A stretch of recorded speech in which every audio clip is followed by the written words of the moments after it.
After the Galaxy A50s review, it's time to review the M30s. Apparently a lot of you are interested in this device.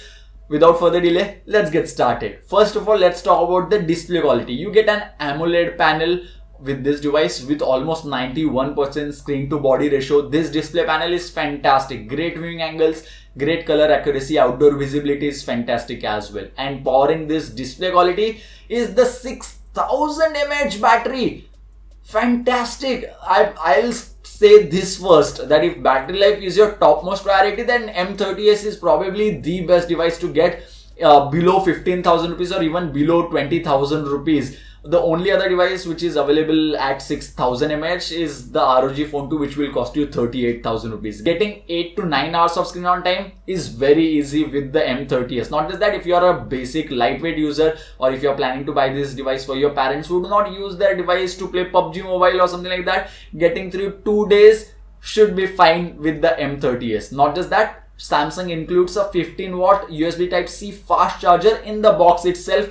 And USB Type-C 15-watt charging will take at least 3 hours to charge the device completely. 6000 mAh battery is not a joke, and obviously as it's 1.5 times the 4000 mAh battery, it is going to take a little bit of extra time. 3 hours is the minimum time that you will have to wait to get the battery to 100%. But the battery life is so great that charging was not an issue as such with the M30s. Now let's talk about the camera setup on the Galaxy M30s. At the price tag of 14,000 rupees, you can get other devices such as Redmi Note 7 Pro, Realme 5 Pro or Realme XT if you pay a little bit extra, which come with IMX586 sensor. And when you have to compete against those devices, M30s falls a little bit short in my opinion. When it comes to sample shots clicked with the M30s, as you can see on the screen right now, those look pretty good. But as soon as you zoom in, there is not a lot of detail present over here. M30s has Samsung's GM1 sensor, which is also present on Redmi Note 7s, which is being sold at about 9,000 rupees for the 4GB RAM variant, whereas M30s is available for 14,000 rupees.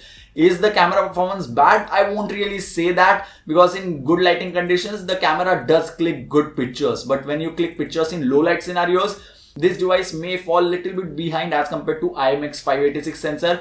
For a normal person, it will get the job done for sure. When it comes to selfie camera performance, it's kinda similar to Galaxy A50s. Details in the selfies are not there. I mean, if you compare any Realme XT shot against the M30s, then you will end up realizing that Realme XT's selfie shot has more details as compared to Galaxy M30s. Once again, I had turned off all the AI or beauty modes which are present in the Galaxy M30s. If you love those, then obviously you can use those, add those effects as well, which are present in the Galaxy M30s's camera application itself. So overall camera experience with the Galaxy M30s was good. Probably not the best camera experience in this price segment, but it's good. Exynos 9611 processor with 4GB of RAM and 64GB of internal storage will cost you 14,000 rupees, and Exynos 9611 processor does perform good as compared to M30s's Exynos 7904. When it comes to day-to-day life usage, app opening time is as good as Galaxy A50s, which will cost you more than 20,000 rupees, and the A50s also has the exact same processor. So M30s performance wise is as good as A50s in my opinion, and if not good, it's better than A50s in PUBG Mobile, because in some matches M30s was giving us about 40 to 45 FPS, whereas A50s it was little bit difficult to reach that as well. Smooth extreme option is present in the PUBG Mobile game on the Galaxy M30s. We have already done a detailed PUBG Mobile review of the Galaxy M30s that will be linked in the description box below, or you can find it on our channel. So overall PUBG Mobile experience was not that great. Exynos 9611 processor is supposed to perform better with the integrated GPU, but it does not. It feels like Samsung's optimization with PUBG Mobile game is little bit off with A50s as well as the Galaxy M30s as of shooting this video at least. I hope Samsung fixes this issue and we get better FPS performance in PUBG Mobile with the Galaxy M30s. But if you do not play PUBG Mobile and day-to-day life usage is your only concern, then that's pretty good on this device. But at times you will notice a little bit of lags here and there, and that's only because of the software optimization, which needs to be improved as well. As I said, A50s and M30s have the same processor, and same is the case when it comes to software optimization. App opening time and switching between them should not be an issue, but if you have a lot of notifications, sometimes you may face little bit of lag while opening the notification panel. We were able to record it on camera with the Galaxy A50s. It's not like it keeps on happening again and again. It's once or twice in a day you will realize that, oh, the device is lagging just a little bit for a couple of seconds here and there. And I think this issue can be fixed with a software update, and I hope Samsung fixes this. Galaxy M30s comes with Android Pie out of the box. I hope this device, this device will receive the Android 10 update pretty soon. But this device gets One UI. And One UI is fantastic. I have mentioned this multiple times. I'll mention this once again. One UI is becoming one of my favorite custom skins nowadays because of all the features that it offers and the way it looks and the way it handles all the animations. Earlier with Experience UI or TouchWiz, it had different type of animations and it used to lag, whereas One UI is not laggy, if you have that opinion in your mind that Samsung का device है तो lag होगा, वैसा कुछ भी नहीं है. One UI के साथ it's performing much better as compared to how it was on TouchWiz or other devices. So One UI gets a huge thumbs up from my side, and I hope Samsung keeps on updating One UI and optimizes it a little bit on the Galaxy M30s. When it comes to the build quality, it's pretty good. The back panel, I have this color. I personally am not a huge fan of the color. I'm not going to suggest a color as such because that's a personal choice. There are multiple colors available to choose from for the M30s that you can do.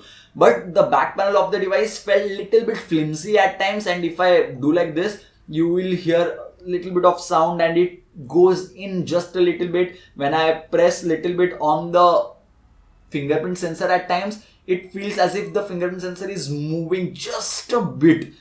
This may be an issue with just my unit. Fingerprint sensor is present at the back side. If I keep my finger over here right now, the device will get unlocked immediately. If I keep my finger, the device will get unlocked immediately. Keep my finger and the device does get unlocked. It's not as fast as Realme XT's in-display fingerprint sensor, but it unlocks the device most of the times. By the way, I added one single fingerprint twice to get the best performance for this particular finger. So I'll keep my finger and the device will get unlocked immediately. By the way, the device comes with always on display, as you can see on the screen right now. This is a great feature. Even OnePlus devices which cost above 30,000 rupees do not have this feature, and Samsung is giving that in like 14,000 rupees device. That's a great, if you have never used always on display, this is a lifesaver. You can just, if the device is lying on the table, you just look at it and you will realize WhatsApp पे message आया, YouTube का किसी ने video upload किया, धनंजय भोसले ने upload किया, तो immediately double press and watch that video. And to get the notification, you will have to press the bell icon after pressing the subscribe button if you haven't done that already. When it comes to face unlock feature, I'll just look at the device and the device gets unlocked. I'll look at the device and the device gets unlocked. Once again, I'll look at the device and the device gets unlocked. Face unlock feature and the fingerprint sensor performance is faster as compared to Galaxy A50s, which costs little bit more. That's kind of weird, but that's the thing with this device, so I had to mention it. When it comes to call quality,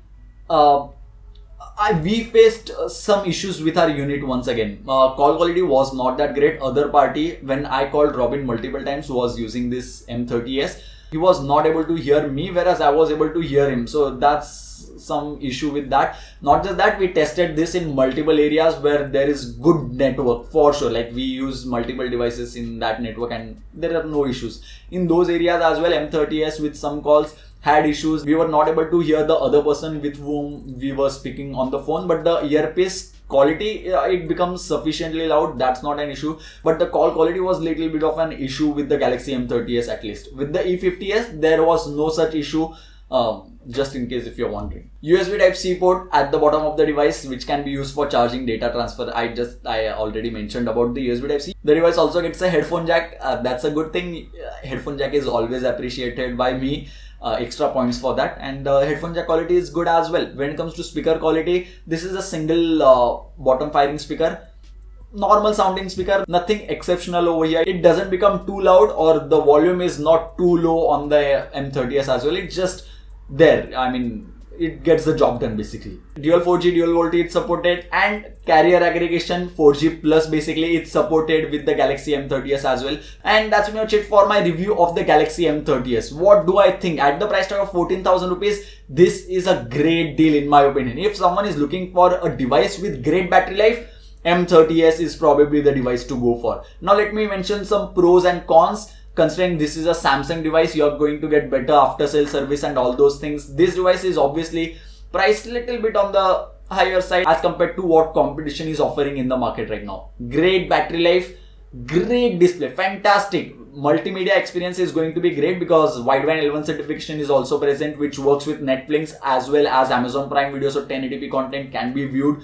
Not just that, headphone jack quality is also pretty good. When it comes to cons, call quality and the back panel was little bit bad on our unit. Software optimization is good but can be improved even further, considering there are other devices which do perform much better in this particular price segment. PUBG performance, if that's your priority, I won't really recommend the M30s for that. That's probably the only thing where I'll say don't buy the M30s. Other than that, it gets the job done. And this is a Samsung device, so expect it to cost 1,000 or couple of thousand extra. But with the M30s, at least with the 6000 mAh battery and the triple camera setup, Samsung has tried to come close to other budget devices which are present in the market right now. And I guess that's pretty much it for my review of the Galaxy M30s. If you want to buy this device, the direct link to buy the product will be present in the description box below. If you still have any doubts, suggestions or queries regarding the Galaxy M30s, do let me know about that in the comment section box below. I'll be more than glad to answer your queries. So yeah, thank you guys. Thank you for watching.